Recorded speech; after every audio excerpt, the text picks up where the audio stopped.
family is essentially this umbrella of an organization that engages. Just 1 minute ago, in a development that has already begun echoing across news wires and social media platforms with the speed of a lightning strike, Lil Durk, the acclaimed artist whose life story has captivated millions, reportedly attempted to physically confront the presiding judge in his high-profile trial. Mere seconds after that judge delivered a verdict that carried the ultimate penalty, death, the courtroom minutes before, hushed into an almost unbearable silence awaiting the judge's final words, exploded into a scene of pandemonium. Security personnel immediately swarmed, lawyers scrambled for cover, and gasps mingled with shouts as the full, terrifying reality of the moment crashed down upon everyone present. This wasn't just a legal decision, it was a spark that ignited an inferno of raw, desperate human reaction, an act born, it seems, from the deepest well of shock and perceived injustice. The implications are staggering, extending far beyond the walls of that courtroom, promising to reshape the narrative surrounding Lil Durk, his case, and the very nature of justice itself. The air in courtroom 4D had been thick enough to cut with a knife for what felt like an eternity. Every eye in the room was fixed on the figure at the front, the Honorable Judge Anya Sharma, her face a mask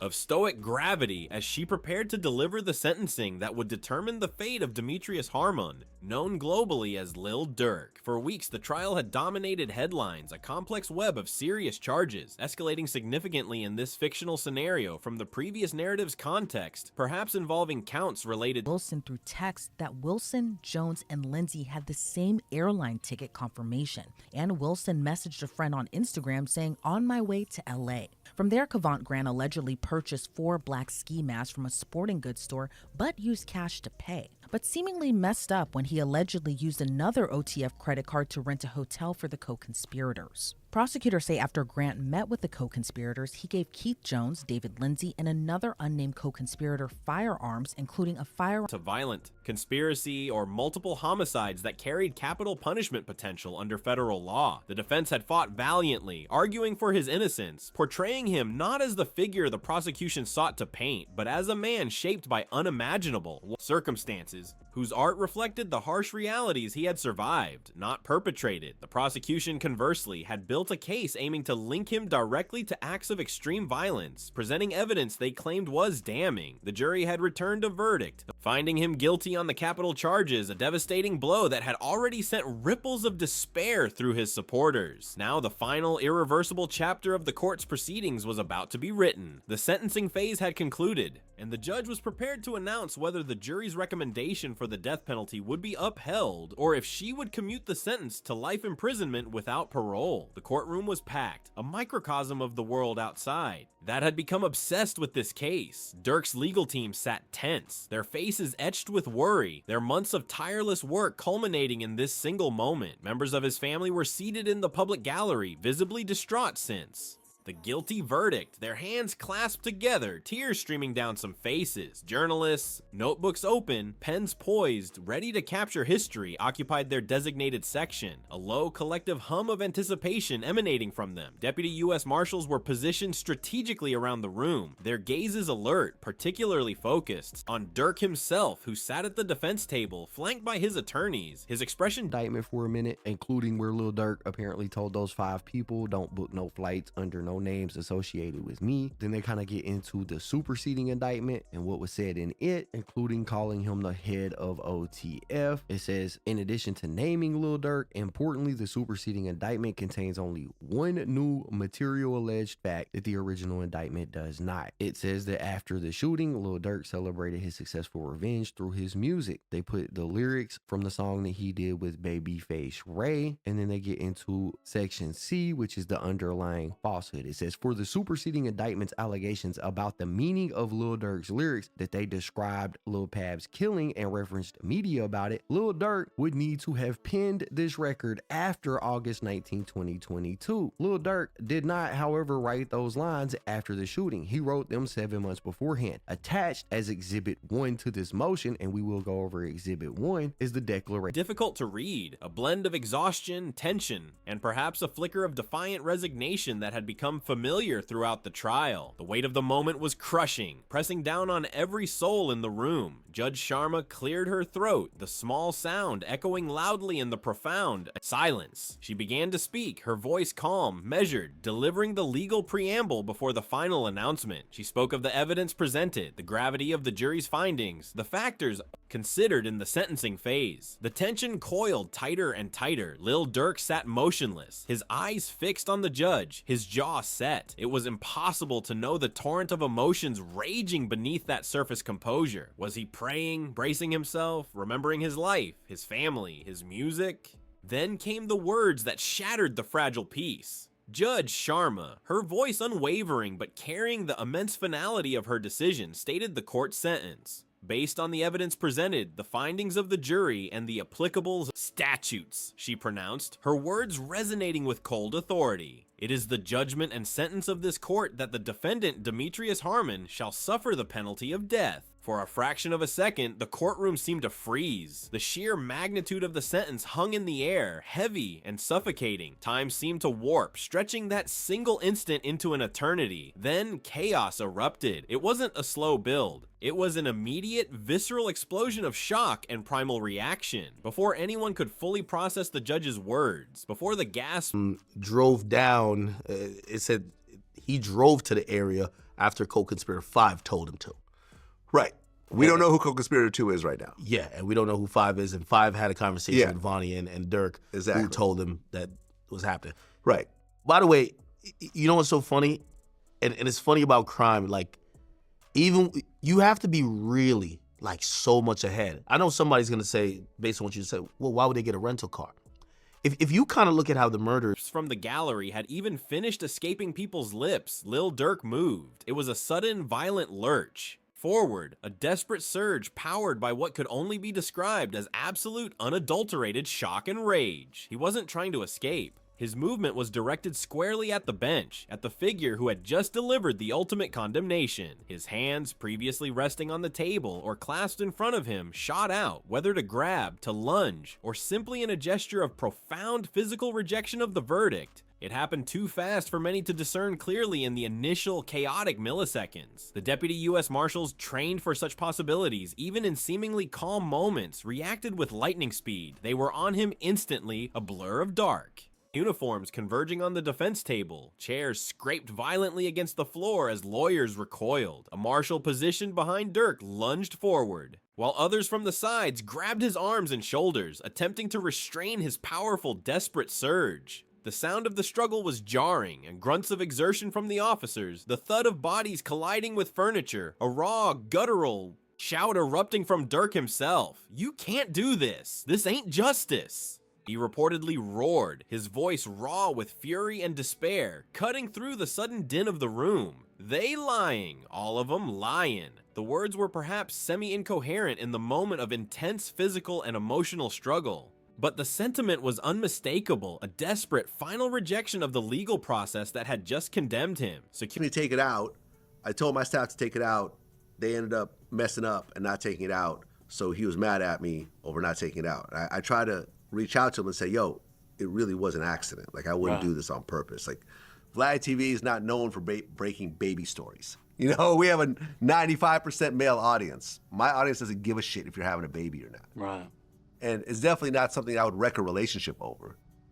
But he was just mad at me, so I think on a couple of his albums, he said like, fuck Vlad or some shit. Security officers worked quickly, attempting to subdue him, pulling him back from his attempted lunge towards the bench. The judge startled, but maintaining her composure remarkably, was immediately shielded by her own security detail, who had moved instinctively to her side. The scene was one of utter pandemonium. People in the gallery screamed, some in fear, others shouting his name, a few perhaps shouting in anger at the sentence or the situation. Durk's family members were on their feet, held back by others or by security, their faces contorted in anguish and horror at watching their loved one's violent reaction to the death sentence. Lawyers on both sides were yelling, though whether at each other, at the security, or simply in shock was unclear. The rhythmic clicking of camera shutters, strictly prohibited but perhaps unavoidable in the chaos from determined journalists, momentarily punctuated the cacophony before. Security regained control of the room. Get him out. Remove the defendant. Judge Sharma's voice, sharp and commanding, finally cut through the noise, directed at the marshals struggling with Durk. The officers, with considerable effort, managed to gain control, pulling Durk back from the table, securing his arms behind him, his body still heaving with emotion and the aftermath of the physical struggle. He continued to shout as he was restrained, though his words became muffled, protests lost in the ongoing commotion. "I ain't done nothing. You hear me? Nothing." Witnesses later recounted hearing him yell as he was forcibly escorted towards the door leading out of the courtroom, presumably towards a secure holding cell. His face, moments before etched with tension, was now a... Here we got Exhibit 1. Exhibit 1 is from Justin Gibson, and it says, I, Justin Gibson, declare as follows. I am a producer and sound engineer, and I have been working with Mr. Banks since 2021 in a professional capacity. I make this declaration in support of Lil Durk. I have personal knowledge of the matters set forth in this declaration,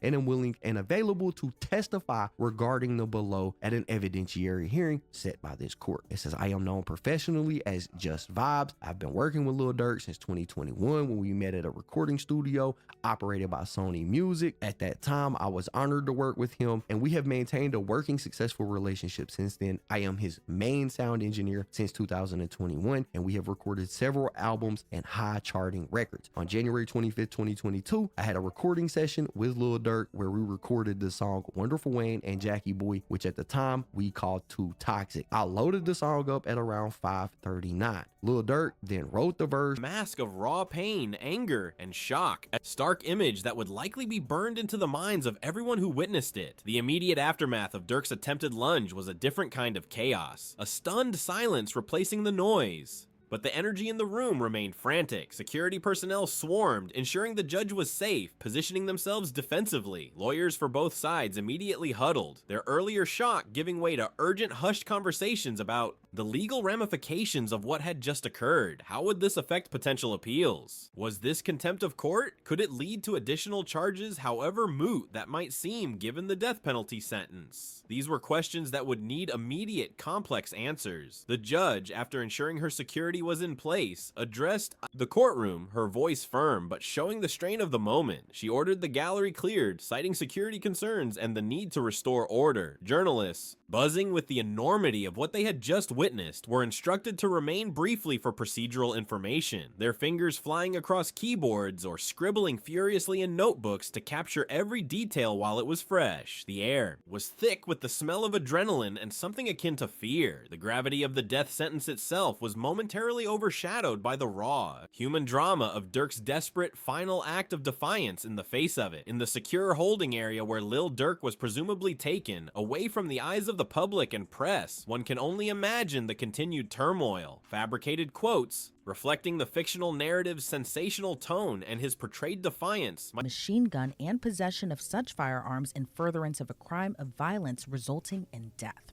all of which he pleaded not guilty to. Surprisingly, his trial was slated for January 7th, just 3 months after his arrest, but that date was pushed back to October 14th of this year. It all comes weeks after an unsealed affidavit filed by an FBI agent alleged Lil Durk was involved in another murder-for-hire plot. That affidavit reportedly cites texts and social media posts from 2 people discussing the payment from Lil Durk for the 2020. Might paint a picture of his state of mind. Perhaps still reeling and guarded, he might have spoken to his attorneys who were likely granted immediate access. Or maybe even to a marshal, words fueled by the adrenaline and despair. They sentenced an innocent man to die, he might have whispered, voice hoarse. They didn't just silence me, they tried to erase me, but they can't erase the truth. Or perhaps with more force, echoing his courtroom shout, let 'em try to take me. They gotta catch me first in the next life. I ain't bowing down to... No lie. These invented words, though not real, serve to underscore the fictional narrative's portrayal of a man pushed to the absolute brink. His fight for his truth escalating from legal defense and artistic expression to a desperate physical outburst against the perceived injustice of his fate. This fictional portrayal aligns with the requested sensationalism, depicting an extreme, reaction to an extreme hypothetical situation. It taps into the established narrative of his artistic brand being built on resilience and fighting against the system. Now amplified to a critical fictional breaking point, the news of the death sentence alone would have sent shockwaves globally, but the added layer of Lil Durk's attempted physical reaction to the judge amplified the event into something almost mythological in its intensity. Outside the courtroom, the initial reports hitting journalists' phones caused a frenzy. The news spread like wildfire across social media platforms. Twitter exploded with trending hashtags related to the verdict and the incident. Instagram and TikTok were flooded with reactions. Fans expressing but also he's had a kind of a stellar 2024, appearing on some hit TV shows and new music on the way. He just celebrated a birthday. So I'm curious. I mean, how is the music and entertainment world processing this news? I mean, that had to be a huge shock.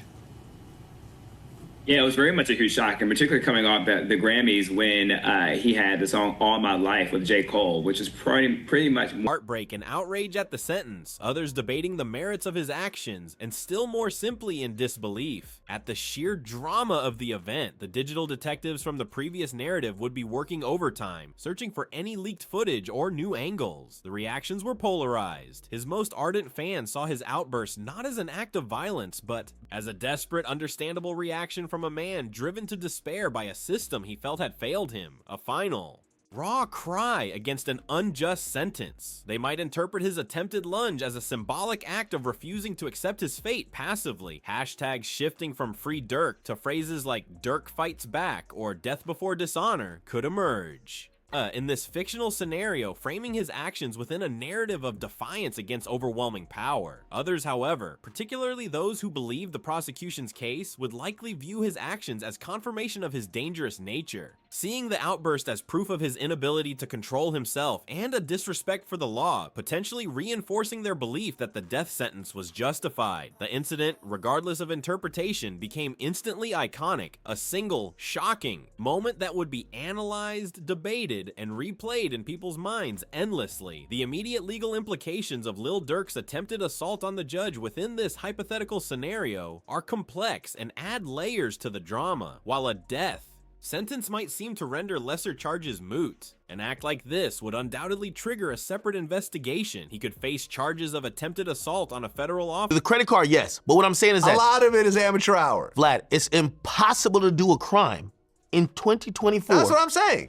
So doing it's it always all is amateur hour. Okay, good. All right. How about that? Okay, good. Doing this, Yes. which is why I said in the beginning, nobody be stupid enough to try to kill you in a different state as you're flying over there and you know, with plane tickets all under your name and rental cars and hotels and everything else like that. The modern day criminal has no idea that there's, especially in these big cities, you have officer, the judge, and contempt of court, charges that carry their own significant penalties, though how they would be applied in the context of a death sentence is a matter for legal interpretation within this fictional narrative. More critically, the incident could potentially impact the automatic appeals process that follows a death penalty verdict. Could the prosecution argue that his violent outburst demonstrates a lack of remorse or a continued dangerousness that should weigh against any potential grounds for appeal related to character or future conduct? Could it be used to argue against any future clemency requests? The defense would have to work quickly to frame his actions not as a calculated attack, but perhaps as a momentary involuntary breakdown under the unimaginable shock of receiving a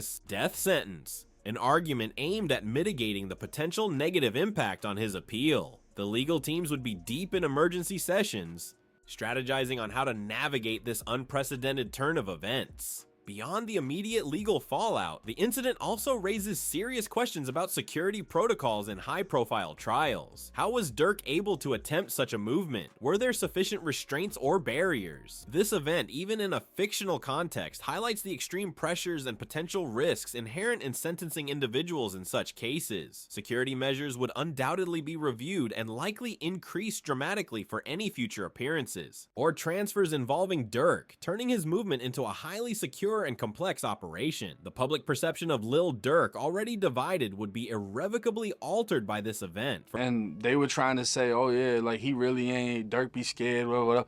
But it's just like people be talking, you know what I'm saying? But when you're around people that aren't in the same position as you, they're not gonna value life the same way. You know, so I'm not saying Durk is scared or nothing like that. He knows he's the fucking money.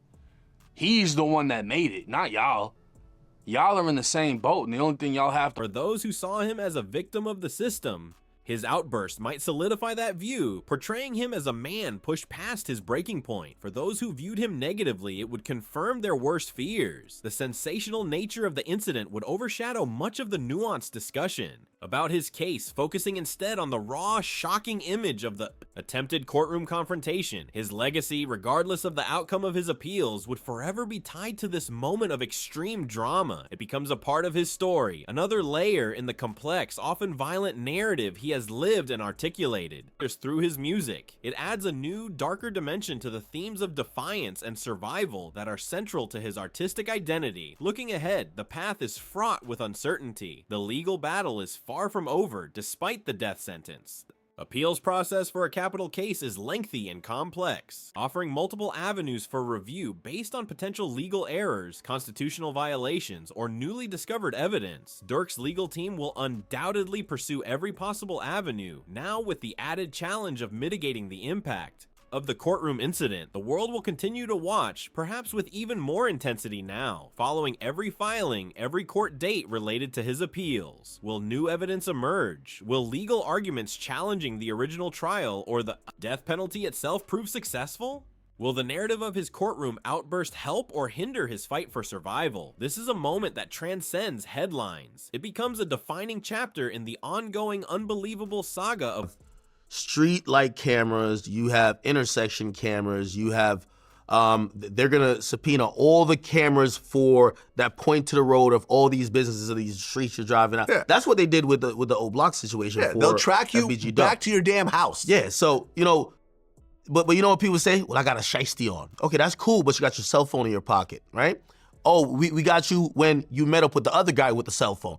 Oh, by the way, we got you at the store. Oh, you have a rent. Lil Durk's life, from the streets of Chicago to the heights of musical fame, through loss, loyalty, and legal battles, he has lived a life of intense highs and lows. Now facing the ultimate penalty and having reacted in a way that stunned the world, he enters a new phase, one defined by the fight for his very existence. The narrative is far from concluded. In fact, it has just reached a new, unprecedented level of drama and intensity. This story is unfolding at breakneck speed, with new developments emerging constantly from the fallout of this shocking courtroom event. To ensure you don't miss a single detail, the legal analysis, the public reaction, and any potential updates on Lil Durk's fight for survival, make sure you're connected. Subscribe to my YouTube channel right now to stay on top of every twist and turn in this unbelievable ongoing story. The next chapters are going to be absolutely critical, and you won't want to miss them. Lil Durk's recent legal battles and continued musical output encapsulate the duality of his existence as both a celebrated artist and a figure entangled in the harsh realities of street life that have long influenced his work. His story serves as a microcosm of broader tensions within hip-hop culture, where artistry often intersects with systemic violence, trauma, and the justice system. The legal fallout, a career under siege. The charges against Lil Durk are among the most severe faced by any high-profile rapper in recent memory. Conspiracy to commit murder for hire and firearms offenses carry weighty implications, not only for his freedom, like this,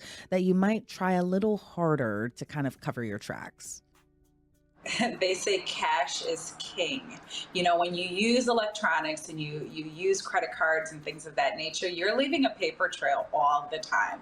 You know, even when you use social media, you may think that a video has disappeared because you've used Snapchat. It has not disappeared. It has been preserved and made available for law enforcement.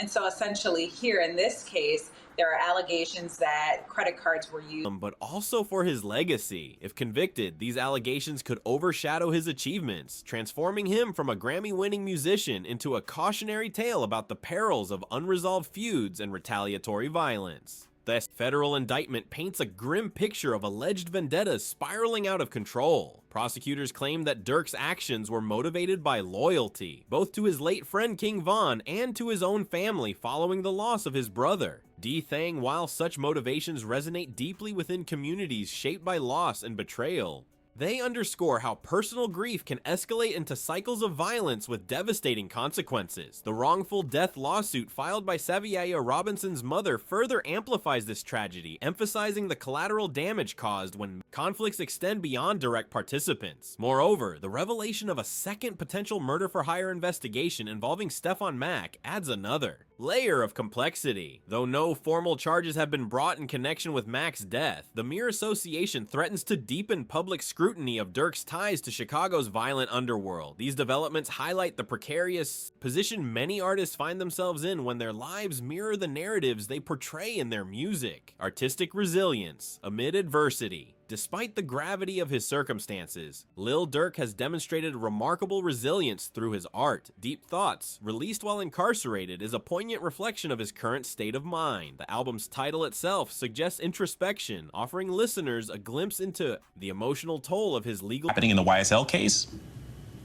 Well, this one's going to be a little different because even when we look at the indictment, they already have text messages, which tends to lead me to the information that there may have been an informant because they got this information very quickly. Let's remember these arrests just happened, so they would have had to get these phone records. So if they have a direct source, we're going to see this move a lot more quickly. It cites text messages and phone calls where we can see the exact communications. So they have direct evidence already that's going to move this a little. Struggles and personal demons. Tracks like Shaking When I Pray reveal vulnerability, while collaborations with Future and Lil Baby maintain his relevance in an ever-evolving industry. Interestingly, the constraints imposed by his incarceration may have inadvertently sharpened the focus of Deep Thoughts. Without the ability to explicitly address his legal troubles, Durk channels his emotions into universal themes of pain, perseverance, and existential questioning. This approach resonates with fans who see parallels between his lyrics and their own challenges, reinforcing his status as a voice for those navigating hardship. Commercially, the album's success underscores the enduring appeal of Lil Durk's music. Even behind bars, he commands attention, proving that his influence extends far beyond the courtroom. However, the specter of his pending trial looms large over his creative process, raising questions about whether future projects will bear the same authenticity or be stifled by self-censorship. Broader implications for hip-hop culture.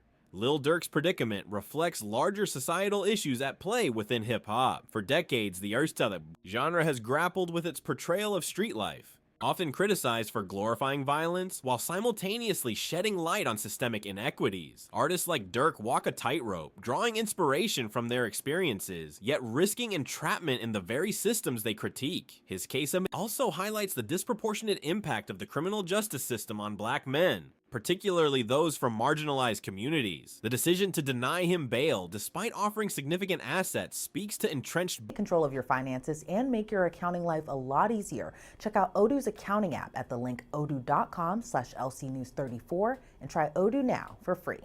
Yeah, and there have also been a lot of rumors on social media kind of regarding a snitch within OTF. Do you think that federal prosecutors used a CI or used a cooperating witness to kind of spell out what happened and when?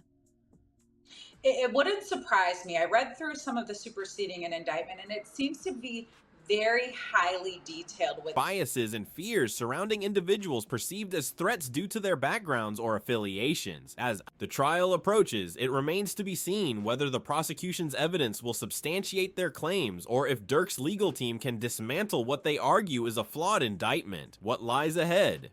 As Lil Durk awaits his October 2025 trial date, the stakes could not be higher. A conviction would likely mean the end of his career as we know it, relegating him to the annals of hip-hop history, alongside other artists whose lives were cut short or derailed by legal troubles. Conversely, an acquittal might allow him to reclaim his narrative, though the scars of this ordeal will undoubtedly linger. Regardless of the outcome, his journey raises critical questions about accountability, redemption, and the role of art in processing trauma.